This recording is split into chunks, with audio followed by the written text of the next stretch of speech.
해당 소식을 차곡히 모아 한방에 정리해드리는 나라의 TV 한방뉴스를 시작하겠습니다. 문재인 좌파 정권이 미국 측에 최소 잔여형 주사기를 공급해줄 테니 2분기 코로나 백신 물량을 달라고 제안한 것으로 알려졌습니다. 미국은 현재 5월 말까지 성인 전원 접종을 이루겠다며 자국 백신 제조사인 화이자, 모더나, 얀센 6억 회분 공급을 목표로 백신 생산을 진행 중입니다. 아직 미국 사용 승인을 받지 못한 노바백스는 백신 원료 부족 현상을 겪고 있습니다. 이 때문에 2분기부터 국내에 들어오기로 한 얀센, 모더나, 노바백스의 2분기 물량을 충분히 확보하지 못할 위기에 놓이자 최소 잔여형 주사기와 백신 물량을 교환하자고 제안한 것입니다. 해당 소식에 네티즌들은 백신 사달라고 줄을 섰다며 정말 이것들은 국정 경험이 없는 건지 맨날 국민들 상대로 거짓말만 하느라며 이것이 문재인과 180석의 자랑스런 K방역이라고 비꼬았습니다. 더욱 비관적인 소식은 그나마 아스트라제네카 백신도 3월 공급 물량이 안 들어오고 3주 지연된 물량도 69만 회분에서 43만 2천 회분으로 줄어든다고 하는데요.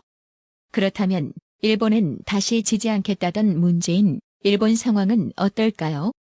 백신 선택권 없는 문재인 보유국, 안 맞겠다고 하면 최후 순위로 밀리는 어떤 유사 국가와는 달리 일본은 국민들이 불안해할 수도 있으니까 선택지를 준다고 합니다. 그리고 화이자는 이미 수백만 명분 확보 중이고 현재 82만 명이 접종했다고 하며 65세 이상 고령자는 다음 달 12일부터 접종 예정이라고 합니다. 또 모더나와 아스트라제네카도 보유 중이며 현재 일본 보건당국의 적합도 심사 대기 중입니다. 고민정, 눈물 사진 이어 엎드려 자는 모습 공개, 야당 최악 감성팔이 제목의 YTN 기사에는 네티즌 무려 9,000명 이상이 화나요를 클릭하며 살다 낮잠 자는 걸 올리는 국회의원은 또 처음 보네. 저런 게 먹힐 거라 생각하는 수준이 너무 천박하다라는 조소의 댓글이 가득 채워졌는데요. 그렇습니다. 고민정, 지지자 끌어안고 눈물도 흘려보고 선거 지원 유세하느라 고단함의 테이블 위에 엎드려 자는 모습도 보이고 연이은 광폭 감성 행보에도 움직이지 않는 지지율, 이제 남은 카드가 없습니다. 있다면 유일하게 길바닥에서 장렬하게 쓰러지는 것 정도 남았습니다. 서울을 반드시 지켜야 해 하면서 실신하는 겁니다. 공교롭게 이 과정이 모두 영상에 찍히고요. 입원실에서 링겔 꽂고 입원해 있는 모습, 의식 찾고 환하게 웃는 모습과 함께 소셜미디어에 올라오는 거죠. 감동, 울컥뭉클, 눈물이 휘몰아치는 감성 스펙터클. 나라의 TV는 진심으로 고민정 다음 감성 행보를 예상해봅니다. 서울 시민들 집 없는 서름을 앞당겨 드리고자 합니다. 29일 저녁 박영선이 MBC 100분 토론에 나와 서울 보궐선거 출사표로 집 없는 서름을 앞당겨준다고 했는데요.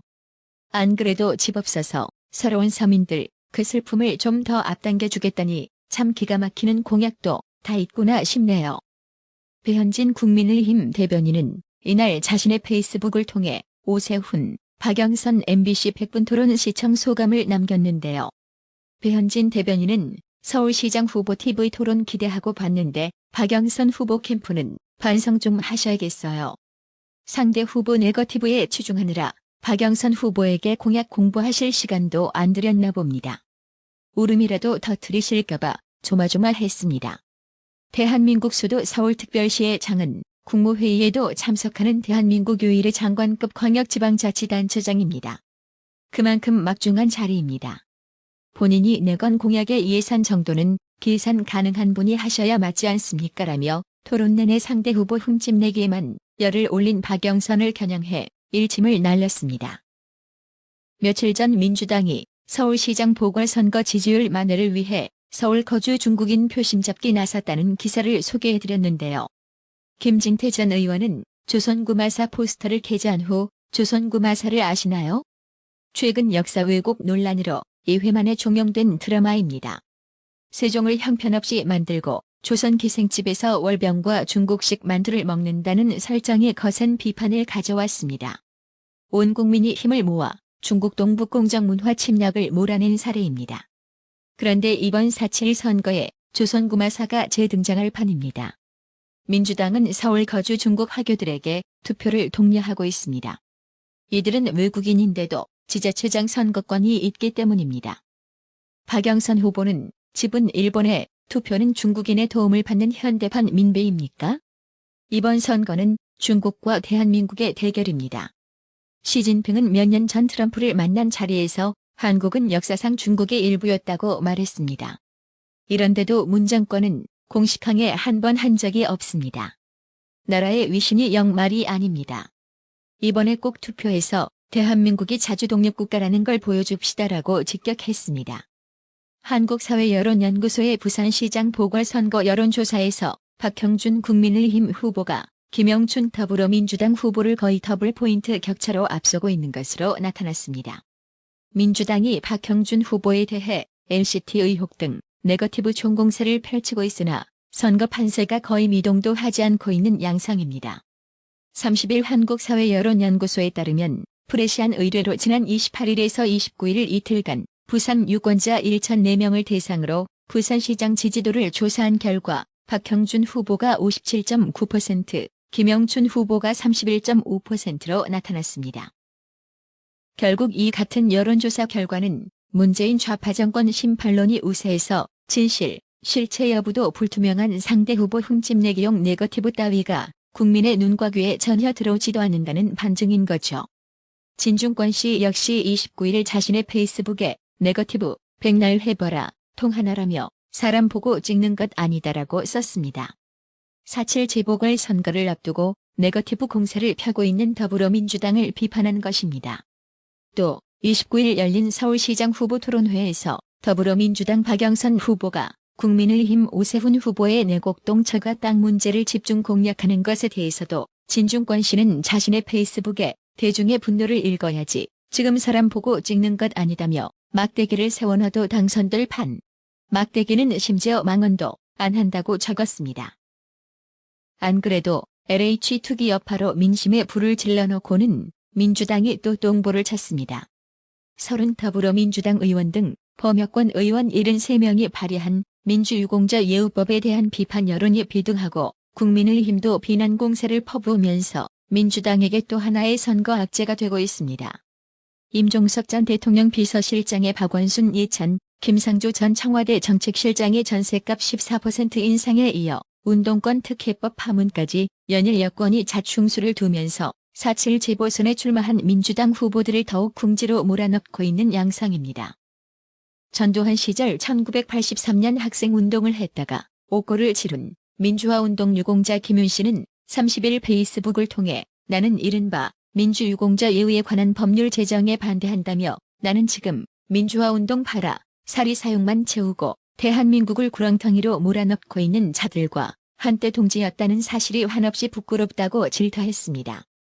이어 부패하고 무능하고 파렴치한 이 자들에게 국민의 이름으로 명령한다며 너희들에게 일말의 양심과 나라를 생각하는 애국심이 털끝만큼이라도 남아있다면 당장 이 역겨운 민주유공자 예우법을 자진 철회하라고 목소리를 높였습니다.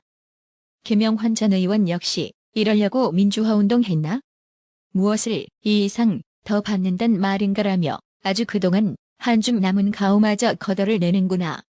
제발 이 일에서 나와 내 가족의 이름을 빼다오라고 질타하는 등 파문이 확산되는 양상입니다. 국민의힘도 맹공을 퍼부었습니다. 황교안 국민의힘 부대변인은 이날 논평을 통해 민주당이 지난해 9월에 이어 또 다시 민주화에 숭고한 가치를 훼손해가면서까지 민주화운동 가족들에 대해 취업, 의료, 교육, 주택 대출 등의 혜택을 지원해주는 법안을 발의했다. 이번에는 한 발 더 나아가 민주화운동의 범위를 확대하자고까지 한다며 이같이 말했습니다. 이어 오로지 자신들만이 대한민국 역사에 기여했다는 오만이라며 대한민국의 역사는 국민 모두가 만들어낸 것임에도 여당은 민주화운동을 기린다는 명분으로 누군가를 고르고 또 누군가를 갈라치고 있으니 오히려 그들만의 특권층을 만들어 민주화 열사들이 지키고자 했던 공정, 자유, 평등의 가치를 훼손하는 부끄러운 모습이라고 비판했습니다. 그러면서 숨죽이며 민주화운동을 응원했던 이들도 또 생업에 종사하며 치열한 삶을 살았던 이들도 자랑스러운 대한민국의 역사를 만들어낸 장본인이라며 민주화 운동은 지금의 우리를 있게 한 역사이며 존중받아 마땅하다. 그러나 역사를 이용하여 사익을 꾀하고 민주화 정신을 훼손시키며 공론을 분열시키는 민주당의 행태는 즉각 중단되어야 할 것이라고 목소리를 높였습니다. 노영민 전 대통령 비서실장이 30일 문재인의 전날 반부패정책협의회 발언에 화가 많이 났을 때 사용하는 표현이 들어갔다고 평가했는데요. 한마디로 웃기고 자빠졌습니다. 그래서 뭐 어쩌라고 이 양반아. 우리는 이런 사람을 문재인 가오 잡아주려는 바람잡이로 부릅니다. 해당 소식에 네티즌 역시 아니 유독 이 정권에서 대통령이 화가 많이 났다라는 말을 많이 듣는 것 같네요. 대통령이 화나면 뭐 어쩌라는 겁니까? 대통령이 국민 위에 군림합니까? 할 일이나 제대로 하고 화를 내든지 하시고 국민은 당신이 화나든 말든 관심 없고 당신의 무능함에만 관심 있다고 직격탄을 날렸습니다. 윤희숙 국민의힘 의원은 30일 문재인이 국민 분노를 동력으로 적폐를 청산해야 한다고 한 데 대해 국민에게 경과를 보고해야 할 대통령의 발언인지 운동권의 시위 구호인지 알 수 없다고 비판했습니다. 윤희숙 의원은 이날 페이스북에서 분노를 동력으로 써먹는 것은 제발 그만하라. 자기 반성의 시간이지 않는가라며 이같이 밝혔습니다. 윤희숙 의원은 정부가 검찰 500명을 더해 수사팀을 2,000명으로 늘린다고 한다며 770명의 메모드급 합수본을 출범시킨다고 홍보한 지가 언제인데 이제 2,000명이라니 한 달간 접근 금지시킨 검찰을 500명이나 지금 투입시킨다는 것인가라고 따졌습니다. 이어 도대체 무엇이 문제인지 왜 수사를 망치게 될 고집을 애초에 부렸는지 설명이 있어야 할 것 아닌가라고 했습니다. 윤희숙 의원은 국민의 분노는 국민이 알아서 투표로 표현할 테니 제발 행정부가 분노를 동력으로 삼지 말아달라며 분노로 수사하고 분노로 제도를 바꾸면 또 다른 분노를 낳을 게 뻔하지 않는가라고 지적했습니다. 그러면서 투기 의혹에 여권 인사들의 이름이 무더기로 등장해 이미 이 사건은 도덕성도 능력도 없는 주제에 감당 못할 권력을 가진 정권의 부패 문제가 됐다며 정작 검찰과 감사원을 배제시키고 한 달 시간을 흘려보낸 건 역시 정권 스스로 문제의 본질을 잘 알고 은폐하려고 한 증거라고 직격했습니다. 윤희숙 의원은 지금 와서 분노, 적폐 파리를 또 시도할 일이 아니다며 선거 결과에서 나타날 국민의 분노를 겸허히 읽고 임기 동안 더 큰 부패 사건이 터지지 않도록 내부 단속을 해 투기 사건을 성실히 수사하는 게 그나마 나라를 덜 망치는 길이라고 덧붙였습니다. 앞서 문재인 좌파 정권은 29일 770명 규모의 부동산 투기 의혹 수사팀 인원을 1,500명 이상으로 2배 확대하고 전국 43개 검찰청에 500명 이상의 검사, 수사관 등 전담 수사팀을 편성하겠다는 사후 약방문 대응 방침을 밝혔는데요. 검찰 내부에서는 규모만 보면 중남미 마약 카르텔의 소탕 부대보다 클 것 같다는 조소의 반응이 나왔습니다. 법조계에서는 지난 한 달간 경찰 특별수사본부 중심의 부동산 투기 의혹 수사와 관련 지금까지 구속자 한 명 없이 뚜렷하게 드러난 성과가 없다는 지적도 나오고 있습니다. 민주당이 수십 명 규모의 특검을 통해 부동산 투기 의혹 수사를 하자고 한 상황에서 정부가 2,000명 규모로 수사팀을 확대한 것은 애초 앞뒤가 맞지 않는다는 비판도 나옵니다. 특히 사태 초기 강제력 있는 수사보다 국토부 자체 조사에 방점을 둔 정부 대응이 문제라는 법조계 지적도 나오고 있습니다. 법조계 관계자는 초기 수사 골든타임에 증거인멸을 방조해놓고 이제 와서 민심이 갈수록 악화되자 뒤늦게 2,000명 규모로 수사팀을 확대하겠다는 것 아니냐고 hir난했습니다. 부동산 투기 수사 경험이 있는 검사들은 중구난 방식의 2,000명 수사팀으로는 서로 누가 누군지 수사팀끼리 이름도 알 수 없을 텐데 이런 식이면 일이 제대로 되기 힘들다고 우려했습니다. 해당 소식에 네티즌들 역시 놀고 있네. 2,000명 투입? 이제껏 뭐 하다가 선거 질 것 같으니까 별 뻘짓거리를 다 하네. 이게 나라냐? 더듬어 당원들 증거인멸 후 선거용 포퓰리즘 쇼질인 것. 득템은 제외 상식적인 국민은 다 알고 있다는 게 현실이라고 직격했습니다. 그렇습니다. 코로나 방역부터 시작해서 뭐 하나 제대로 해서 끝을 내는 경우를 못 봤습니다. 이건 좌마추어라는 수식어를 달기에도 존나 쪽팔려요. 애초 능력 따위 없이 정권을 잡았으니 그 절반의 책임도 국민이겠지요. 이성영님, 김영영님, 어려운 형편의 나라의 TV 운영 유지를 위해 아낌없이 구독료 후원해 주셔서 정말 감사합니다. 나라의 TV는 구독료 후원으로만 운영 유지되고 있으니 구독자님들의 따뜻한 정성이 필요합니다. 항상 뉴스 전달 방식에 노력하는 나라의 TV가 되겠습니다. 구독 그리고 알람 설정, 뉴스 영상 내용이 좋았다면 좋아요를 클릭해 주세요.